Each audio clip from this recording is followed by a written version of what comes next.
आणि गुजरात भाजपचे बडे नेते सी.आर. पाटील यांनी एक वादग्रस्त वक्तव्य केले, त्याची बातमी बघूयात।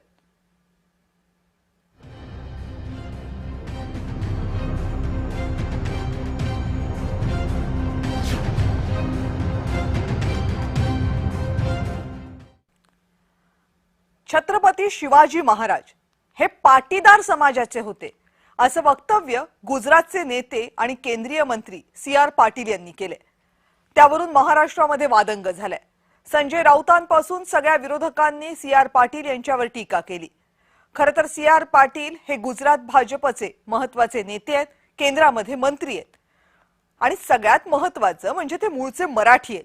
तरुणपणापासून ते गुजरातमध्ये स्थायिक झाले, त्यानंतर तिथल्या राजकीय क्षेत्रामध्ये गेले।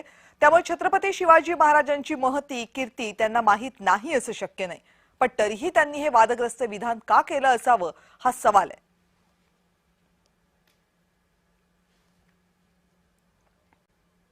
મને કહેતા આનંદ થાય છે કે શિવાજી મહારાજ છત્રપતિ શિવાજી મહારાજ પણ પાટીદાર હતા અને એમને પણ એક હિન્દુ સ્વરાજ્યની સ્થાપના કરવા માટેનો પૂરતો પ્રયત્ન સફળતાપૂર્વક કર્યો હતો। आणि ठाकरे गटाचे खासदार संजय राऊत यांनी सी.आर. पाटील यांच्या या विधानावरून भाजपवर टीका केली आहे। माजी विरोधी पक्षनेते विजय वडेट्टीवार यांनीही पाटलांचा समाचार घेतला। माझ्या भारतीय जनता पक्षाच्या नेत्यांना एक आव्हान आहे बरं का, तुम्ही शिवाजी महाराजांना जात लावू नका, ते विश्वपुरुष होते। आधी अरबी समुद्रातलं शिवस्मारक पूर्ण करा आणि मग शिवाजी महाराजांची जात काढा। पाटीदार होते, अमुक होते, तमुक होते, हा विषय आता काढण्याचा प्रश्न काय? महाराष्ट्राला आणि मराठी माणसाला डिवचण्याचा हा प्रकार। उनको तो कोई मुद्दा है ही नहीं।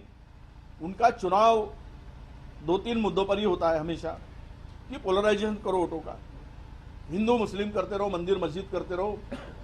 अब यही चुनाव स्थानिक चुनाव है, निकाय का चुनाव है, वहां पे स्थानिक मुद्दों को लेकर बात होनी चाहिए। और वहां पे इंफ्रास्ट्रक्चर के नाम पे खड़ा किया, अभी नागपुर शहर में इंफ्रास्ट्रक्चर के नाम पे इंफ्रास्ट्रक्चर खड़ा किया गया, अंडरग्राउंड ड्रेनेज किया गया, तो वो हाउस टू हाउस जोड़ने का काम था, वो अभी तक नहीं हुआ। मतलब वो इंफ्रास्ट्रक्चर का उपयोग क्या हो, पैसा कमाया, पैसे से पैसा लगाया, पैसा कमाया, परसेंटेज ले लिए।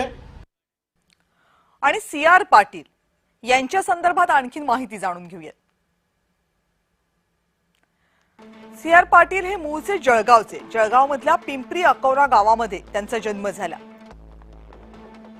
पण त्यांचं सगळं शिक्षण आणि वास्तव्य हे गुजरातमधल्या सुरतमध्येच झालं। जवळपास 14 वर्ष ते गुजरात पोलीस दलामध्ये सेवा देत होते। शिस्तभंगाची कारवाई झाली आणि त्यांना गुजरात पोलिसांमधून मुक्तता मिळाली।